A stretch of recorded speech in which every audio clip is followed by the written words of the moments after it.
Boa tarde a todos, são 13h03, dando início ao nosso curso, que faz parte do projeto de pesquisa, intitulado Pesquisa Quantitativa, Capacitação em Ferramentas Básicas dos Métodos Estatísticos de Análise para Tratamento de Dados em Pesquisa na área de Gestão de Empresas em Teófilo Otoni e região.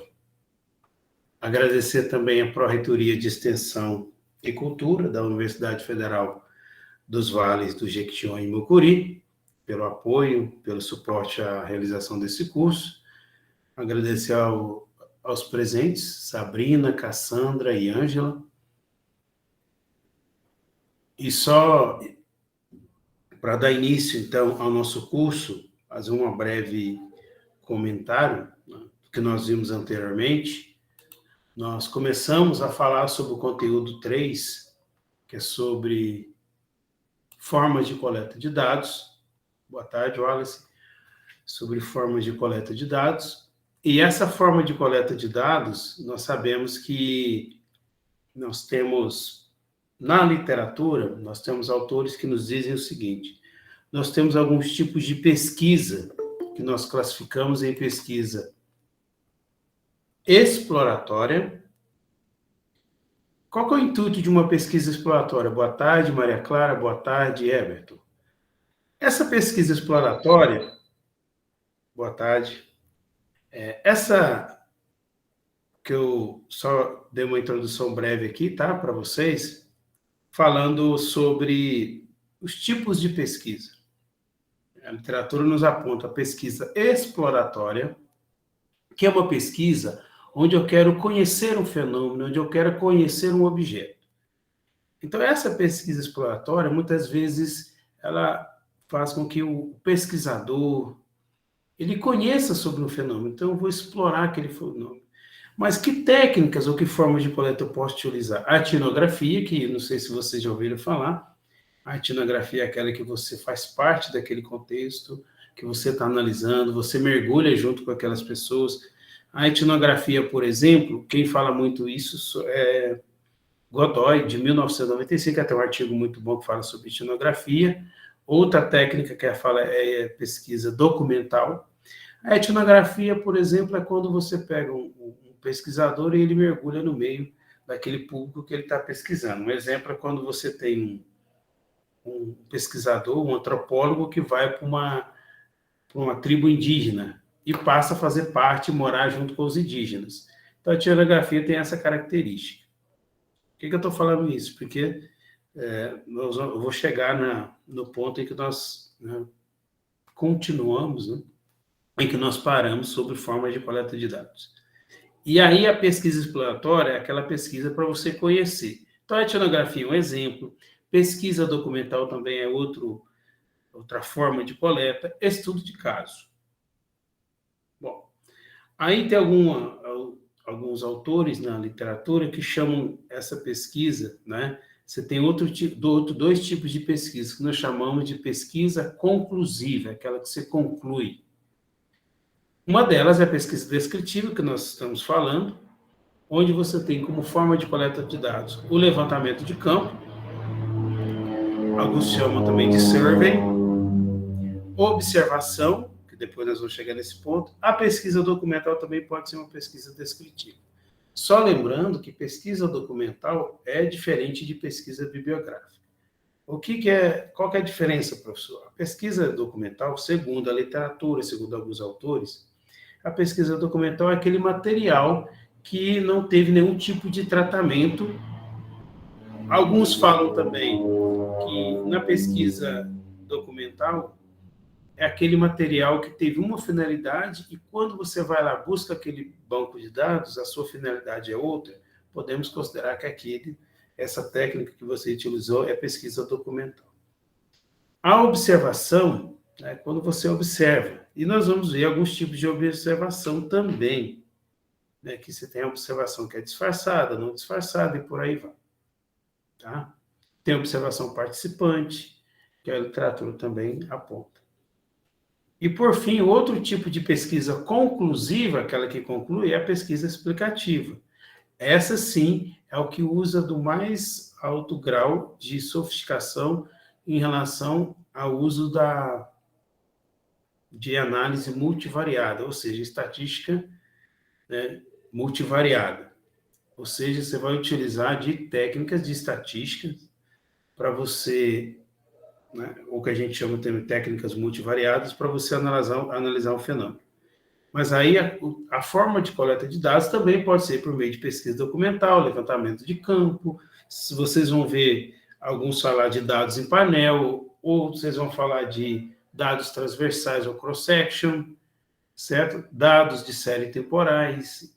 Tudo isso está dentro da perspectiva da pesquisa explicativa. Por que é interessante a gente falar a diferença entre exploratória, descritiva e explicativa? Porque elas como se fossem graus, tá? A exploratória tem método? Tem, mas não tão sofisticado quanto a descritiva, e a explicativa é a que é a mais sofisticada entre as três. Por que isso é interessante? Porque como nós estamos falando de formas de coleta de dados, e vamos dar continuidade a falar sobre o comparativo dos métodos de coleta de dados, então, que comparativo é esse? Nós estamos falando sobre, especificamente, de pesquisa descritiva, onde você tem levantamento de campo enquanto forma de coleta e observação. Nesse comparativo, nós vamos ver também alguns graus de ocorrência, né, de viés nesses dois tipos de formas de coleta. Agora, o levantamento de campo, e depois nós vamos falar da observação, o levantamento de campo, nós temos aí a oportunidade de ver que o levantamento de campo pode ser feito por telefone, que aí chama tradicional, ou assistido por computador. Vamos ver algumas vantagens e desvantagens. Os métodos de levantamento, quando é pessoal, né? Ou seja, o indivíduo vai até o campo, então ele pode ser domiciliar, aquela abordagem em ponto de fluxo, né? Onde você vai estar num local onde tem um fluxo maior de pessoas, e você tem também o pessoal assistido por computador. Então, você tem um pesquisador ali, certo? De certa forma, acompanhando um computador fazendo a entrevista. E nós temos também método de levantamento de campo eletrônico, pode ser por e-mail, por internet, e hoje nós sabemos que usamos muito o Google Forms, certo? O Monkey. Então, você tem outras categorias aí de questionários que você pode estar utilizando, que também considera-se um levantamento de campo, tá? Vamos falar em um outro momento como eu posso melhorar o índice de respostas da minha pesquisa, tá? E falar de forma muito breve a entrevista por correio, que antigamente era mais utilizada e hoje nem tanto, né? Porque hoje nós temos aí Google Forms, que você pode, né, utilizando e sem... Na verdade, o Google Forms hoje é um levantamento de campo mais utilizado do que, né, a entrevista por correio, tá bom? Vou passar aqui a tela inteira e começar a apresentação, tá bom?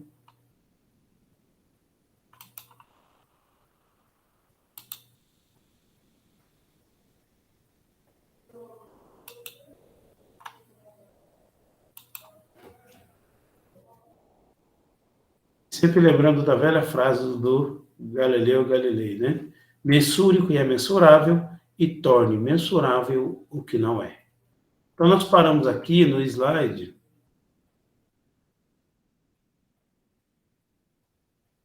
31, mas eu vou só retornar ao 30 aqui.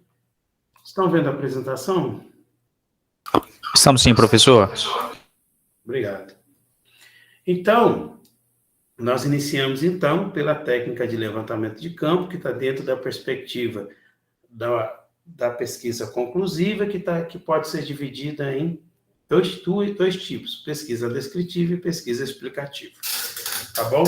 Aqui nós vamos falar mais especificamente da pesquisa descritiva, tá? Mas a explicativa também é uma forma de pesquisa conclusiva. Então, se os senhores estão vendo aí que no levantamento de campo, nós temos a opção por telefone, pessoal, correio eletrônico e até o mix dessas formas de coleta de dados. Então, nesse comparativo dos métodos de coleta de dados, nós temos que entender o seguinte: você pode utilizar dois termos, métodos de coleta de dados ou formas de coleta de dados. Certo? De que forma que você vai coletar os dados ou qual o método que você vai utilizar para coletar dados. Então já fica uma frase aí, né, aos meus orientandos aí. Quando falar para vocês que método de coleta de dados você vai utilizar, aí você pode pensar, eu posso usar a entrevista, certo? Posso utilizar o questionário, posso utilizar a pesquisa documental, certo? Eu posso utilizar, né, dados em painel, estudo de caso, etnografia, certo? Estudo em profundidade. Então, quem é aluno da administração e quem não teve oportunidade também de estudar e está fazendo curso, lembre-se que nós temos aí diferentes autores que nos dão base para compreender esses tipos ou formas de coleta de dados. Tá? Tem o livro do Malhotta sobre pesquisa de marketing, né, de 2012 também, que é muito bom. Tem livros mais recentes. Por exemplo, que a gente usa muito na administração, Marconi e Lakatos, que são duas mulheres, tá? Marconi e Lakatos, alguns usam de 2014, de 2007, também nos dá essa ideia, né? Tem o Richardson também, que trabalha, 2007, que trabalha também nos orientando sobre isso, Trivinos, né, que eu já vi muito, principalmente nos TCCs do curso de Ciências Contábeis, tá? São alguns autores que eu vou lembrar. Antônio Carlos Gil, né, que por sinal foi meu professor no doutorado, né? Antônio Carlos Gil tem livros dele de 2007, 2014, né? Tem a Arenilda Godoy, que eu falei para vocês, que é de 1995, mais é antigo, mas é uma boa referência quando se trata dessa questão de pesquisa. Né, para quem quer trabalhar com pesquisa qualitativa, né, você tem o IN, né, que é muito utilizado, inclusive para quem quer saber sobre estudo de caso. Mas no nosso caso aqui do curso, nós vamos falar especificamente desses autores que trabalham mais nessa linha da pesquisa quantitativa, como Richardson, Malhotra, que eu falei para vocês, né, a Marconi e Lakatos, né, que também são 3 autores. Samara e Barros também trabalham com isso, mais na pesquisa de marketing, mas também dá uma luz aí a esses métodos de coleta de dados. Então, tem algumas características desses métodos. Que características são essas? É como se a gente pensasse, que variáveis são essas, né, de cada uma das entrevistas.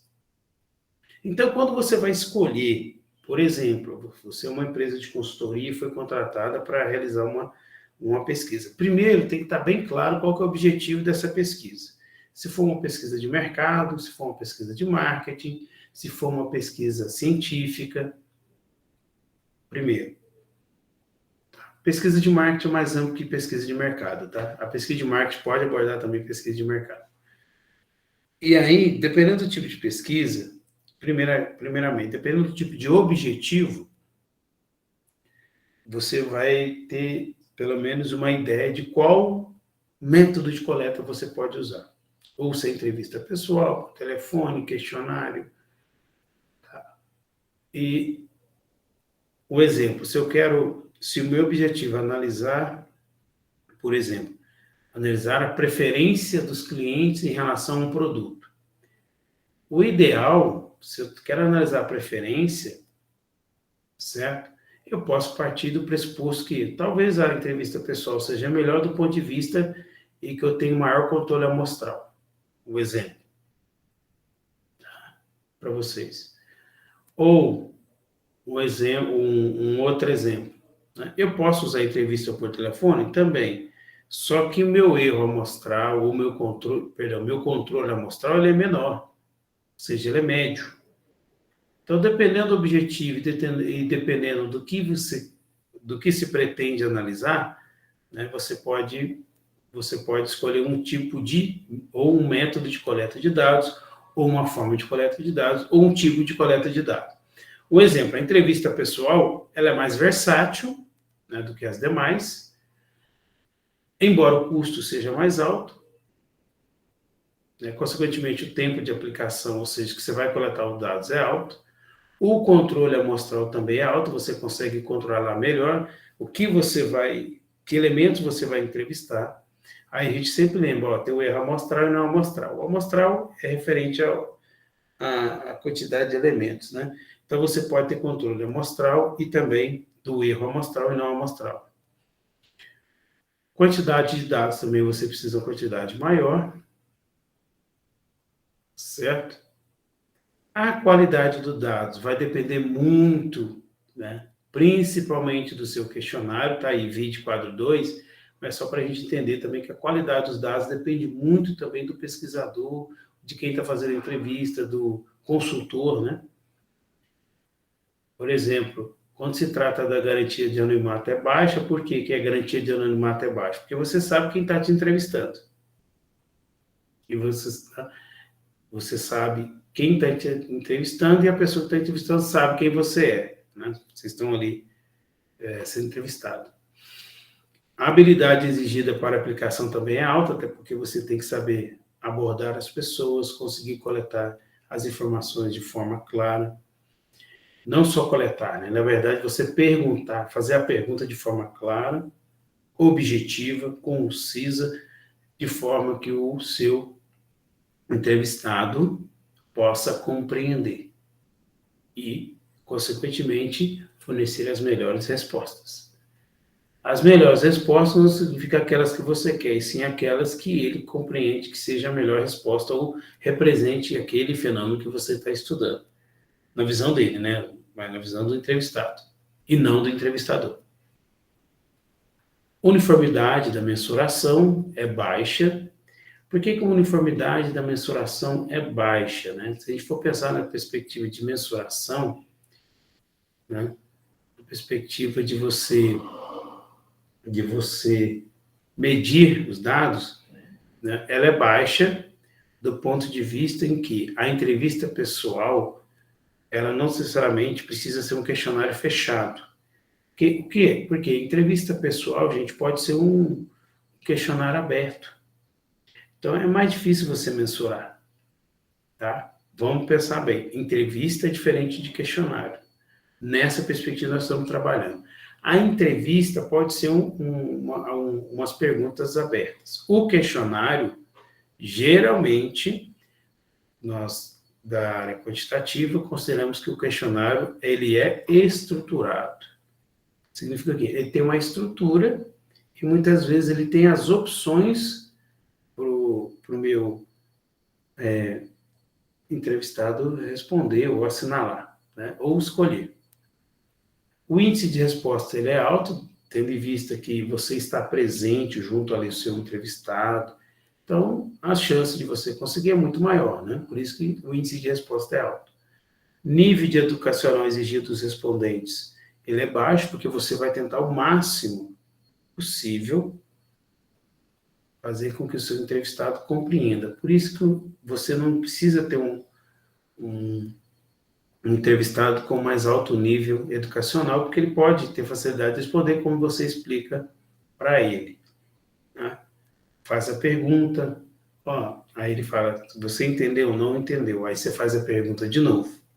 Se for necessário, você realiza a pergunta a terceira vez, a quarta, até que ele entenda. Por isso que o custo é alto também. E o tempo de aplicação é alto. Porque você precisa fazer com que o seu respondente, o seu entrevistado, na verdade, vamos pegar entrevistado, porque respondente vai ser para questionar. Que o seu entrevistado, ele entenda, né, a sua pergunta. Então, talvez é um pouco demorado. A possibilidade de verificação da sinceridade das respostas, né? Então você consegue ver pela face de quem você está entrevistando, se está falando a verdade, mentindo, né?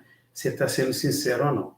Lógico que você vai, enquanto pesquisador, criar esse ambiente de sinceridade, um ambiente de confiança, do qual ele possa responder para você sem nenhum temor, podemos assim dizer, né? Que ele sinta satisfação em responder para você. E o tamanho da amostra, quando a gente fala da entrevista pessoal, é pequena. Por que o tamanho da amostra é pequena? Ela é pequena por quê? Porque você vai lá fazer a entrevista, você tem que controle amostral, você consegue saber quem você vai entrevistar ou não, certo? E consegue fazer com que o questionário colete as informações da forma mais fidedigna possível. Tá? Tranquilo, gente? Beleza? Dúvidas? Comentários?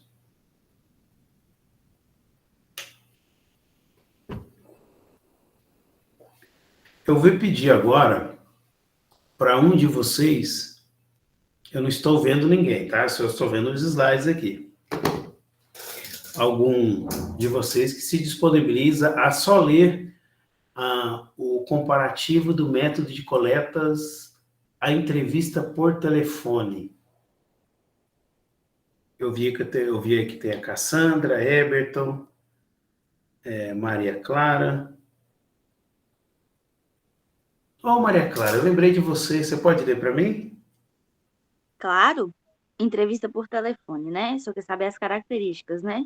Isso, aí você pode falar, né, a característica e o grau também. Tá. A entrevista por telefone, a versatilidade é média, o custo é médio, o tempo para aplicação é baixo, o controle amostral é médio, a quantidade de dados é média, a qualidade dos dados não tem, professor. Não, Tá, esse pode pular, pode pular.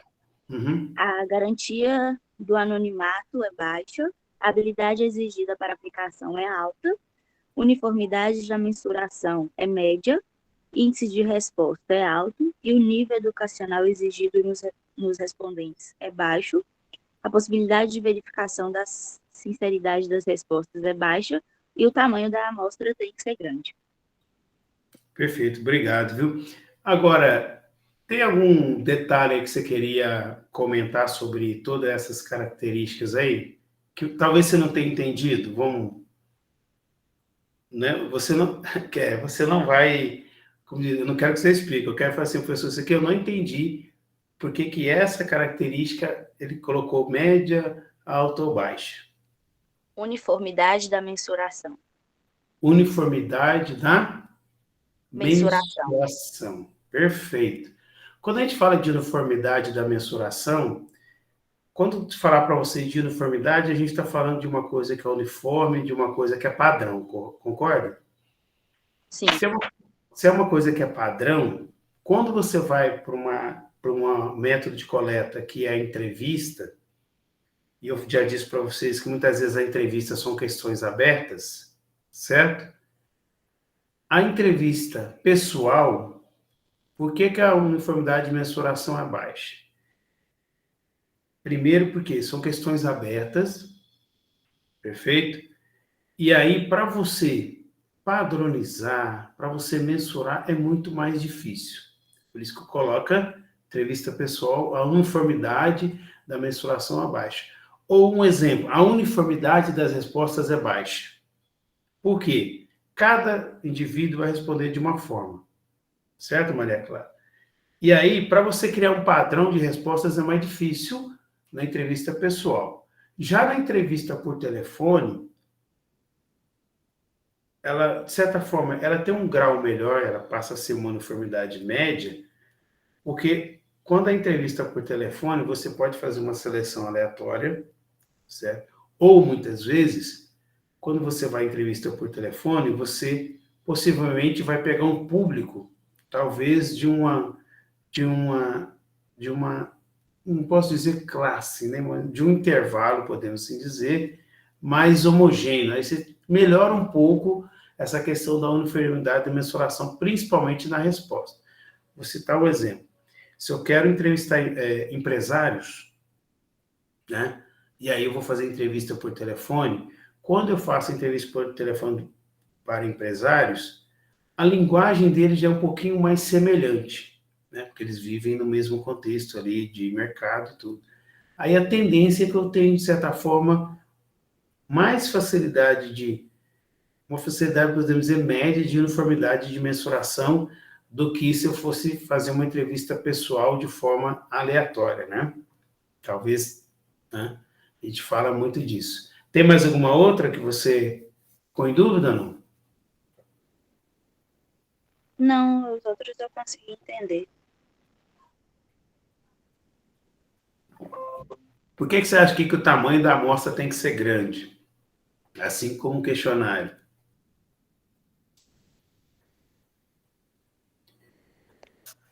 Ó, no pessoal, o tamanho da amostra tem que ser pequeno, porque você tem uma quantidade de tempo, né?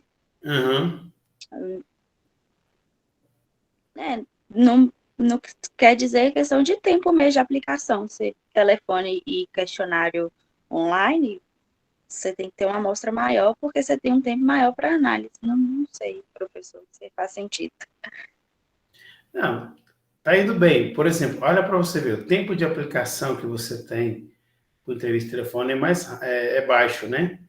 Ou seja, ele acaba sendo mais rápido, aí eu concordo com você, é mais rápido que você fazer uma entrevista pessoal.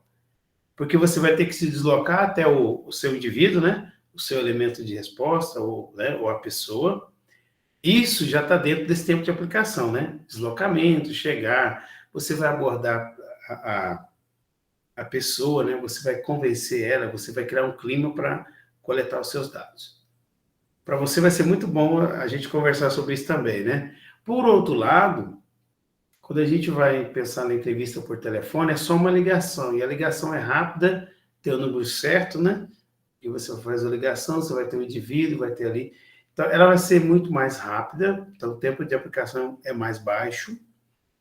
Mas, por outro lado, por que o tamanho da amostra é interessante ser uma amostra grande? Porque o percentual de aceite de entrevista por telefone é muito pequeno, tá? É muito mais fácil a pessoa te negar a entrevista por telefone do que pessoalmente, concorda? Verdade. Não é? Aí a gente começa a ver que, né, dependendo do método de coleta que nós optamos, você vai ter aqui algumas, né, características aí que vão determinar talvez um bom resultado do seu trabalho ou não. Questionário autopreenchido. Ô, Tudo bem, professor, Cassandra? Obrigado, viu? deixa eu tirar uma dúvida.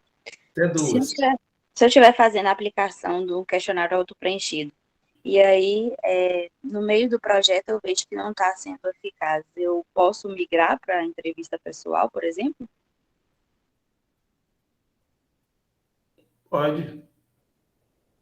Aí, na verdade, aí você pode fazer o que a gente chama de, né, você pode fazer vários métodos de coleta, né? De acordo com, na verdade, você fez uma adaptação, você está dizendo, né? Ah, eu comecei com o questionário autopreenchido, não está sendo tão eficaz, aí eu vou para a entrevista pessoal, é isso? Isso. Só que aí, veja bem, os dois termos, questionário e entrevista, uma coisa que também, assim, no ramo da pesquisa, né, quem trabalha nessa área de metodologia, mesmo assim não há um consenso muito claro da diferença de entrevista e questionário. Mas qual que pelo menos, o mais comum, podemos assim dizer, dentro da metodologia de pesquisa? O questionário, geralmente, ele é estruturado e ele é fechado. A entrevista, ela é aberta, ou seja, aquelas questões abertas, certo?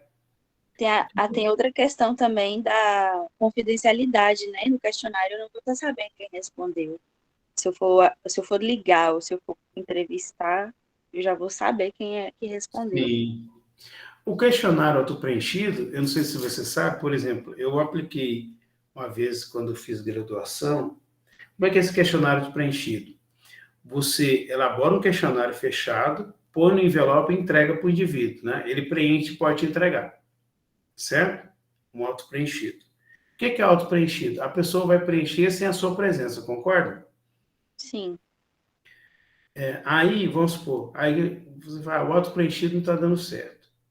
Só que às vezes, por exemplo, esse questionário auto-preenchido, ele é utilizado em muitos momentos que o tema que você está trabalhando é um tema, talvez, podemos dizer assim, é um tema um pouco polêmico, né? Ou é um tema que coloca a pessoa em constrangimento, aí você acha melhor, né, entregar o questionário para o indivíduo, ele vai responder, né, do jeito dele, da forma, né, que ele considera, sem a sua interferência.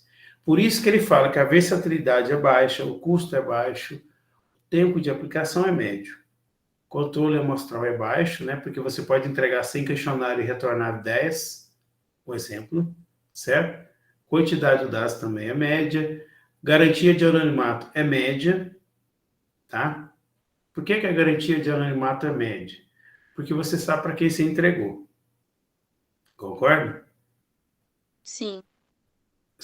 É médio, porque você sabe para quem você entregou, mas você depois não vai saber quem respondeu o quê, certo? Por quê? Sim. Possivelmente você não põe identificação.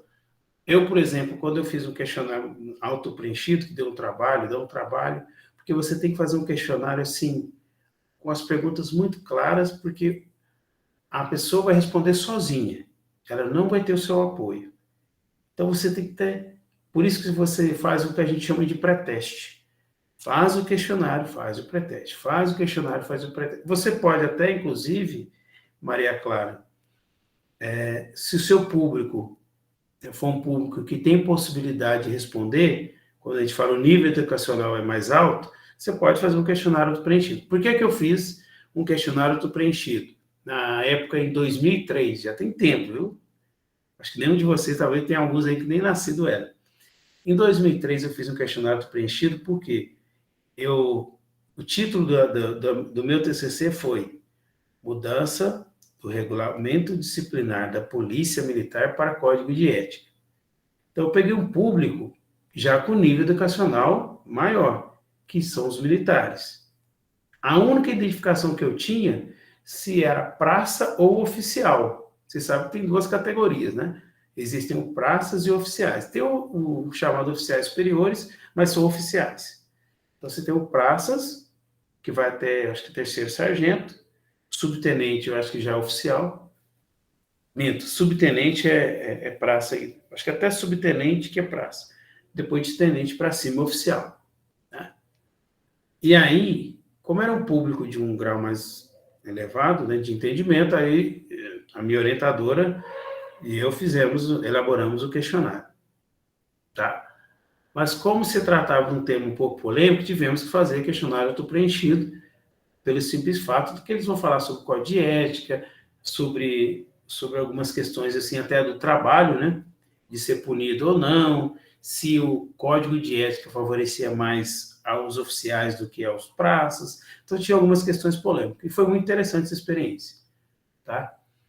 Garantiu o anonimato como? Eu entregava o envelope e depois marquei um lugar para eles deixarem, eles deixavam o envelope lá e depois eu pegava. Então, eu não sabia quem tinha respondido o quê. Eu sabia que quem respondeu foi praça, que é uma categoria, oficial outra. Tá? Aí, por que coloca o índice de resposta baixo? Porque é mais complicado você ter esse retorno. Muitas vezes a pessoa nem quer responder. Você entrega o envelope, ela não te devolve. Tá? A verificação também é baixa, né? Porque você não tem como verificar. Se algum questionário tiver erro, você não vai conseguir identificar quem é. Então, consequentemente, você não consegue verificar as respostas. E o tamanho da amostra também é grande, né? Que seria o ideal. Por que também? Porque se você não tem como verificar as respostas, né? E o índice de resposta é baixo, exige um maior número de elementos da sua amostra. Tranquilo? Dúvidas? Sim. Dúvidas? Por exemplo, se você quiser, no seu caso, Maria Clara, fazer um questionário auto-preenchido, ele tem que ser um questionário que, no mínimo, você precisa fazer um pré-teste antes. Por exemplo, você vai pegar alguém lá que você considera que é do seu público, faz um questionário fechado e pede para a pessoa responder e para ela relatar o que ela não entendeu. Aí, o que ela não entendeu, você vai modificando de acordo com a percepção, né, de quem você realizou o pré-teste. Geralmente, você faz um pré-teste com pelo menos 3, 4, 5 pessoas, tá? Uma só fica um pouco enviesado. Por quê? Se você faz com 3, 5 pessoas, 10, aí você tem uma melhor visão do entendimento desses respondentes sobre, né, o questionário auto-preenchido. Alguma dúvida aí? Comentários? Tranquilo?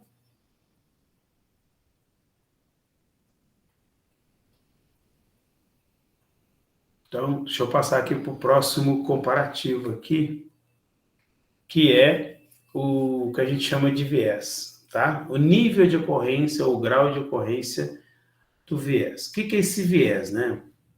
O que às vezes acontece? Como todo método de coleta, ou toda forma de coleta, assim como tudo na vida, a gente sempre tem alguma falha, podemos assim dizer, tá? E aqui nós vamos ver alguns dessas falhas ou viés, né? Por exemplo, na entrevista pessoal, o anonimato, nós vimos que a garantia de anonimato é alta. Na entrevista por telefone é média, né? Porque às vezes a pessoa está do outro lado, eu não estou vendo ela. E o questionário auto-preenchido é baixo. Por que é baixo? Né? Porque eu posso entregar envelope, mas não sei quem me devolveu. Questões de entendimento difícil. Quando a gente fala questões de entendimento difícil, é pensar o seguinte: na entrevista pessoal, você está entrevistando, consequentemente, você vai fazer com que o entrevistado seu entenda. Então, né? Por mais que o entendimento seja difícil, que ele chama aqui, né, que é baixo, por quê? Porque você vai entrevistar ele. Então, ele não precisa entender tanto. Ele precisa entender o que você perguntou. A entrevista por telefone é médio, né? Porque você já tem que fazer um questionário mais elaborado, de forma que a pergunta que você faça para ele seja uma pergunta rápida, que ele consiga entender e responder.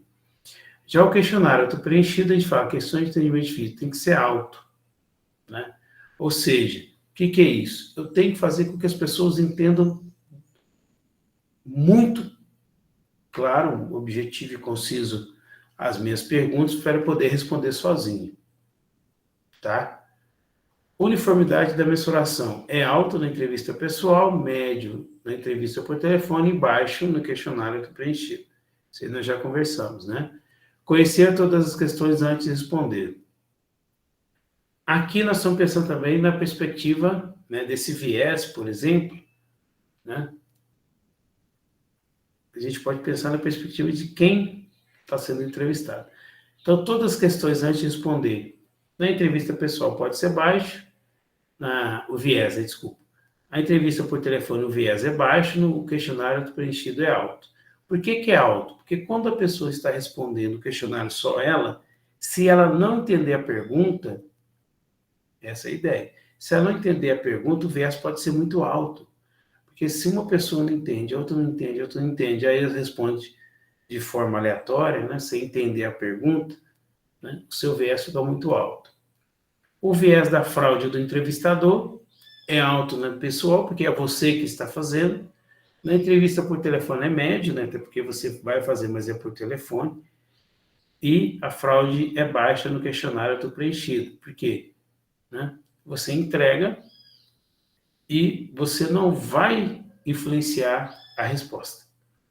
Por isso que a fraude do entrevistador no viés é baixa, no auto-preenchido. Dificuldade de supervisão e controle. Quando a gente fala de entrevista pessoal, a dificuldade do viés ele é alto, né, porque você vai ter inúmeros pesquisadores, você vai ter que controlar e nem sempre você está perto. Por telefone, como é telefone, dá para você acompanhar, né? E o auto-preenchido ele é baixo, esse viés, por quê? Porque o questionário está ali, está elaborado as perguntas, de forma concisa e objetiva, você vai entregar para ele e vai te devolver. Então, ou não, né? Então, para você supervisionar, né, o viés dessa supervisão é muito baixo. Né? Não precisa tanta supervisão. Controle sobre quem responde. Na entrevista pessoal é baixo, tá? Por que o controle sobre quem responde? Você faz a pergunta, se ele considera que entendeu, ele te responde. Muitas vezes não responde de forma correta. A entrevista por telefone, o controle sobre quem responde é alto, né? Até porque você tem um telefone, você consegue perguntar, e você tenta perguntar da forma mais clara possível, para ele poder entender. Já no questionário auto-preenchido, esse controle sobre quem responde é alto. Por que é alto?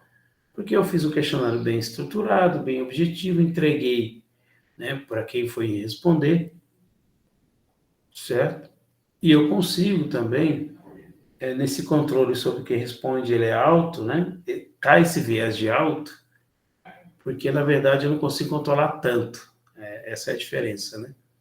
Eu não consigo controlar também na entrevista por telefone, mas eu consigo controlar melhor a entrevista pessoal, porque está na mão do pesquisador, né?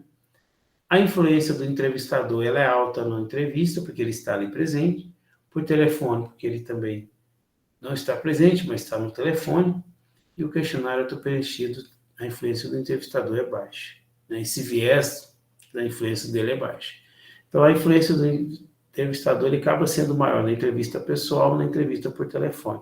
Quando a gente fala de viés, tá? Falsidade das respostas. É baixo na pessoal porque você está ali. Né? A entrevista por telefone é alto porque você não está presente, ele pode responder o que ele achar melhor naquele momento. E o auto-preenchido é a mesma coisa. Tá? Aí vem a pergunta: qual meio de coleta de dados é mais adequado? Primeiro, vai depender de muitos aspectos, certo? Entre eles, qual que é o objetivo da sua pesquisa? Qual que é o objetivo da sua pesquisa de mercado? Certo?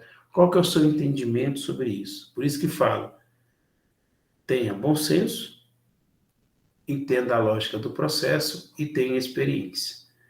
Se você tiver isso, você tem uma breve noção de qual seria o melhor método de coleta de dados. É entrevista pessoal, é entrevista por telefone ou questionário auto-preenchido. Se eu tenho interesse, por exemplo, em compreender, em entender bem o fenômeno, de mergulhar bem na ideia do que eu estou pesquisando, a entrevista pessoal poderia ser uma boa alternativa. Tá? Se eu quero, por exemplo, alçar um grupo maior de entrevistados, por isso que fala que a amostra é grande, num raio maior, a entrevista por telefone me ajuda bastante. E o questionário auto-preenchido pode ser também o que a gente vê em Google Forms, né? Além de ser pela internet, mas ele pode ser considerado auto-preenchido quando você encaminha para as pessoas e elas vão preencher onde elas estiverem. Tá? Não precisa ser necessariamente no envelope. Aí, quando elas vão responder onde elas estiverem, esse questionário preenchido,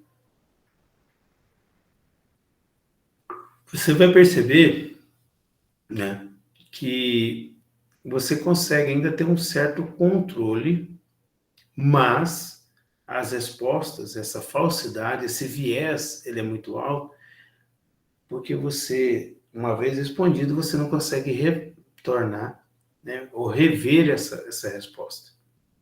Tá? Isso que... Tranquilo, gente? Dúvidas, comentários?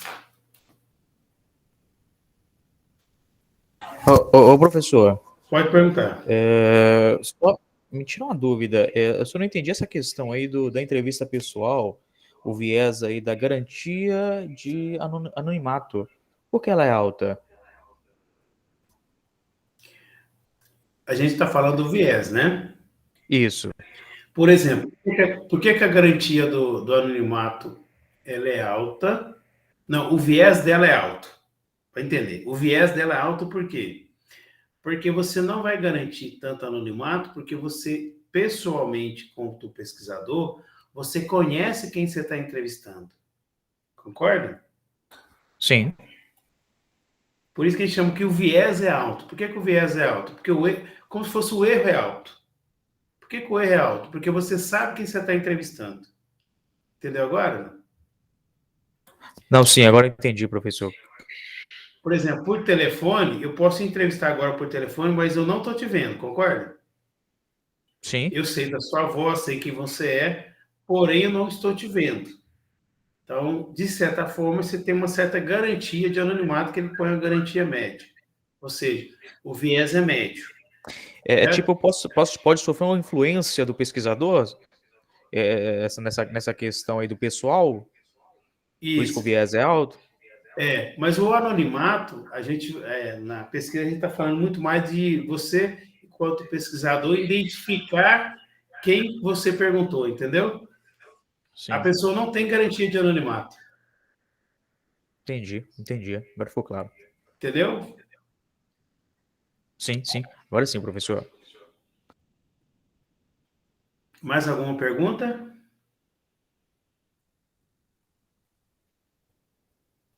Deixa eu só ver aqui quem está aqui, só para perguntar aqui.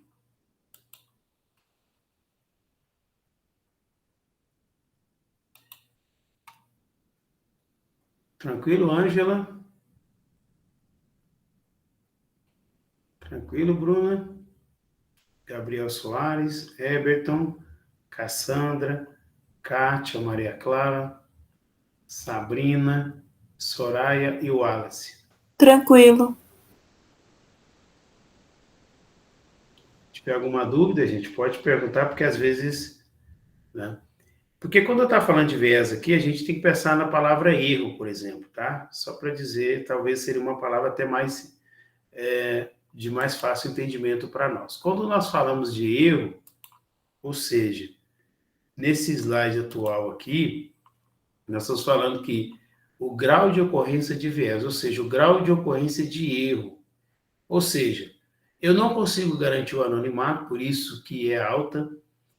Eu consigo garantir médio anonimato quando a entrevista é por telefone, que às vezes eu não consigo ver o indivíduo, tá? E o questionário preenchido, a garantia de anonimato, né? A gente fala que de erro, né? Ela é baixa, porque em muitos momentos eu posso encaminhar o link lá do Google Forms e a pessoa responder. Desde que eu não identifiquei ela dentro do próprio questionário, né? Essa garantia de anonimato, né? Ou de erro, ela é baixa mesmo. Tá? Só para vocês entenderem que a entrevista pessoal ela tem algumas vantagens em relação às outras, porém, a entrevista pessoal, a garantia de anonimato é mais complicada, porque você conhece quem você está entrevistando, você está ali tete a tete, ou está, né, próximo de quem você está entrevistando. Por isso que hoje a gente, na pesquisa, existe termos, né? Termo de consentimento livre e esclarecido, famoso TCLE, termo de consentimento livre e esclarecido, que a pessoa está ciente, ela assina um termo, que ela está ciente do que você está entrevistando, né? Ou que ela está ciente do que ela está respondendo e ela está te dando a oportunidade de você entrevistá-la, certo? E que ela está ciente, né, de toda essa entrevista que você está realizando. Por outro lado, ela, no próprio termo de consentimento livre e esclarecido, você pode também colocar uma cláusula, por exemplo, que ela, a qualquer momento, pode desistir da pesquisa, ou de responder à pesquisa. Isso acontece, viu? Por quê? Você está dando a garantia para o seu entrevistado que, caso ele sinta algum constrangimento ou não queira responder, ele pode simplesmente parar no meio do caminho e não te responder mais, tá? A entrevista pessoal tem esses problemas também, tá? E aí nós falamos, né? A entrevista pessoal por telefone e auto-preenchido, tá? E aqui é só mostrando, mais ou menos, o percentual de retorno que você tem dessa fonte aqui, né? Que eles entrevistaram, mas já tem um certo tempo. Qual que é a taxa de retorno de cada um desses levantamentos, tá? Olha para vocês verem. O telefone foi mais ou menos 44%. A entrevista por correio, o retorno, a taxa de retorno foi de 75%. E eletrônico, internet é o menor. Por que é o menor? Porque você encaminha um link para o indivíduo responder, às vezes não responde, às vezes não é o link, às vezes não abre. Por isso que o questionário, o levantamento de campo eletrônico, ele é o que tem menor percentual de retorno. Né? Porque você vai depender da boa vontade da pessoa do outro lado, ela vai ver seu e-mail, vai ver seu link, se ela tiver em um momento que ela considere pertinente responder, ela vai responder, caso não, ela não vai responder. Um pouco diferente quando é por correio, no que chega, né? Eles fizeram a pesquisa mais ou menos, deu 75%, e o telefone ainda foi menor ainda. O telefone você pode desligar ali na hora e não querer responder. Tranquilo? E essa entrevista por telefone, o método por telefone, né, método de coleta de dados por telefone, aí você tem a forma tradicional e aquela assistida por computador, certo? Qual que é a tradicional? Aí eu ligo para o meu entrevistado, né, e faço a pergunta e anoto as respostas. Por computador, né, você inclui as respostas, né, no computador, certo? Por exemplo, pode encaminhar para a pessoa responder, ou você pode deixar o computador e as pessoas vão até ele e respondem, tá? Um exemplo hoje muito claro que eu vejo que acontece é você, há pouco tempo, nessa semana eu precisei do serviço da Copasa e da CEMIG. A Copasa é feito tudo por via WhatsApp. Depois de resolvido o meu problema, eles mandaram uma enquete, né, perguntando, né, como foi o atendimento, que eu desse uma nota de 0 a 10, né? Isso é como fosse um questionário assistido por computador. Ou se não, eu ponho o computador, por exemplo, no shopping, aqui em Teoflotone, e peço para as pessoas ir lá responder. Essa famosa entrevista telefônica assistida por computador. Minto, entrevista assistida por computador. Quando é telefônica, é a gravação que a gente sempre ouve, tá? Desculpa. A gravação que você ouve todo dia. Faço dê uma nota de 0 a 5 para esse produto. Dê uma nota de 0 a 5 para esse produto. Então, o telefone, assim que você atende, vai ter uma voz lá que vai fazer uma série de perguntas. Essa que é a entrevista telefônica assistida por computador. Aí, tem algumas técnicas ou atividades também que estão aí elencadas sobre cada uma dos dois tipos de entrevistas telefônicas, tanto a tradicional quanto a assistida por computador, tá? Deixa eu dar uma paradinha aqui para ficar.